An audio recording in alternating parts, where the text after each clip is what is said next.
I am a 911 police emergency dispatcher.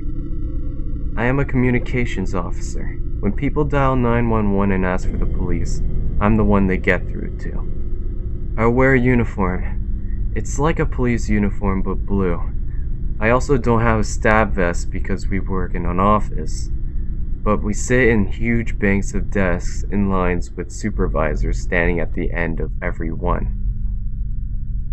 I have a headset with earpieces and a microphone with a computer in front of me. As a light flashes, I press accept, and I type as I ask questions. Name, location, incident category, such as assault, suspicious package, or burglary. I take all the details I can, and categorize the incident by level of urgency. If someone's come home and found their house broken into, that's not as urgent as a robbery in progress. I work 10-hour shifts with call after call after call.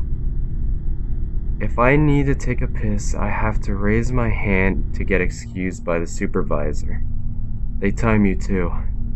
And as you might expect, we get a huge variety of calls.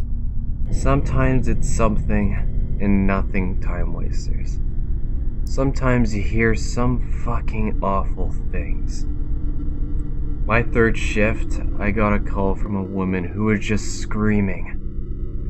She'd awoken from a nap and found her baby dead in its cot. I'll never forget that. As long as I live, losing a child is something you never get over. I know a few guys have started to drink a bit too much.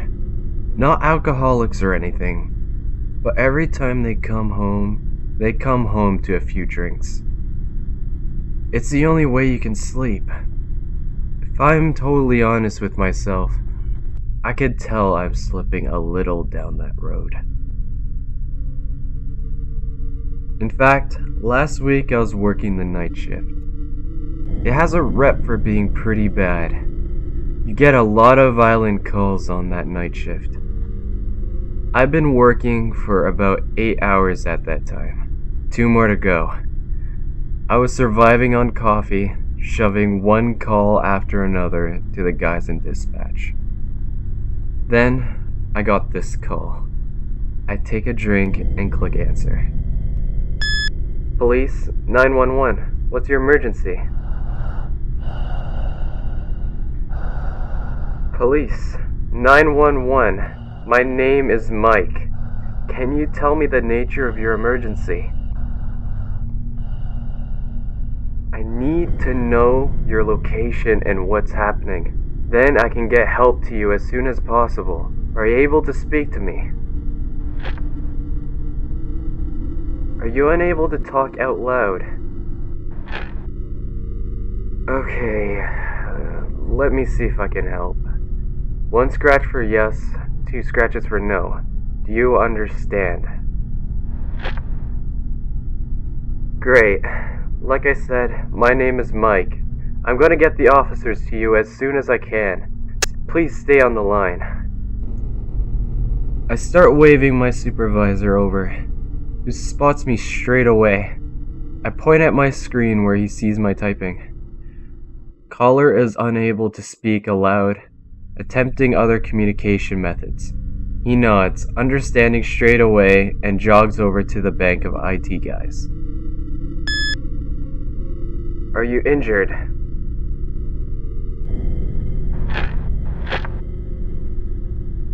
Are you in fear for your life or physical safety?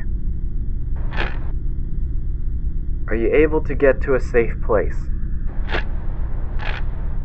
I can see my supervisor talking to the computer guys who are trying to trace the call. From the time it's taking, it seems to be mobile, so they have to go through the phone masts. Alright, is it a person who is causing you to fear your safety?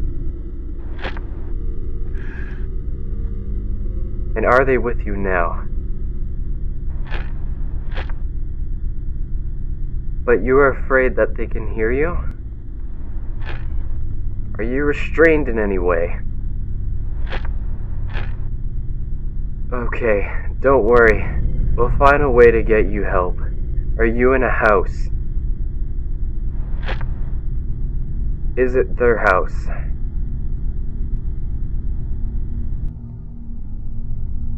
Do you know where you are? Can you see a window to look out of?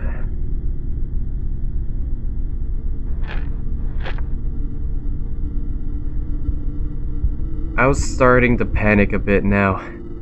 I'm highly trained, but you only get a few calls a year which strike you like this, which I was starting to worry about my ability to help. If they don't know where they are, and they can't speak to me, how can I send a car if I can't find out where she is? Then I hear something.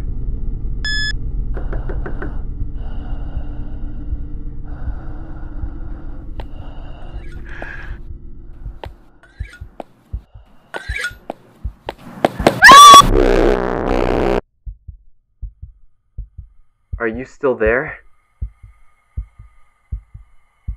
Can you let me know if you're okay?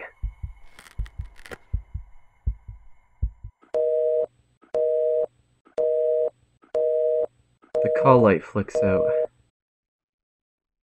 I swear, not quite as under my breath as it should be.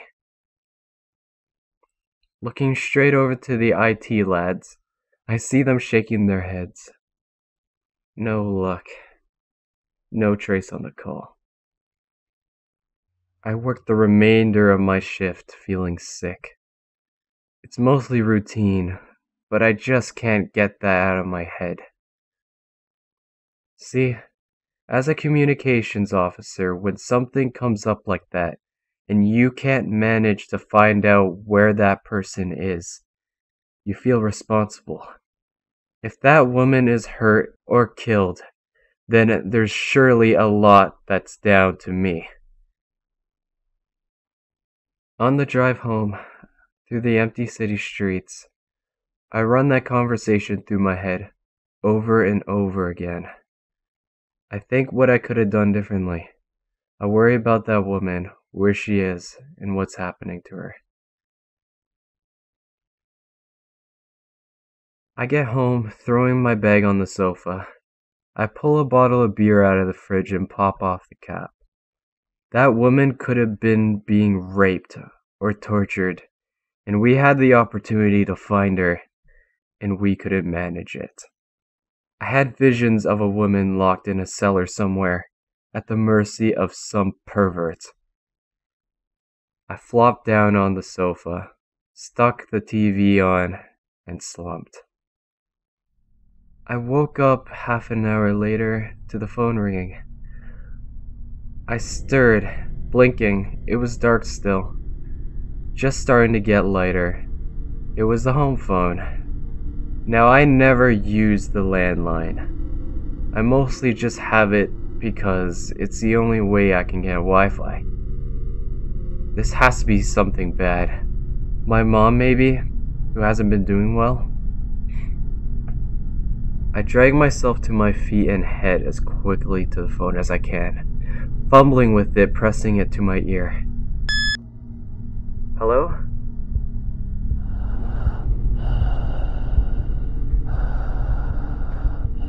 Hello? Hello?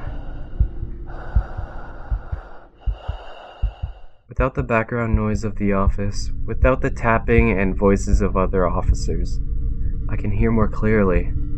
My stomach knots.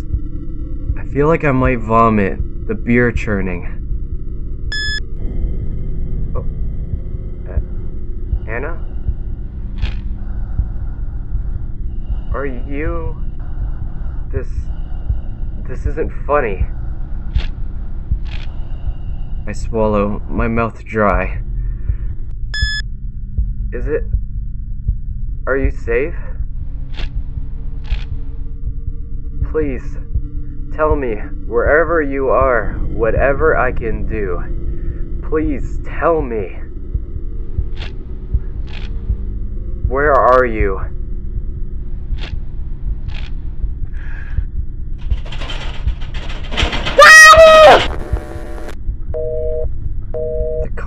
withheld their number. She's called back every night since.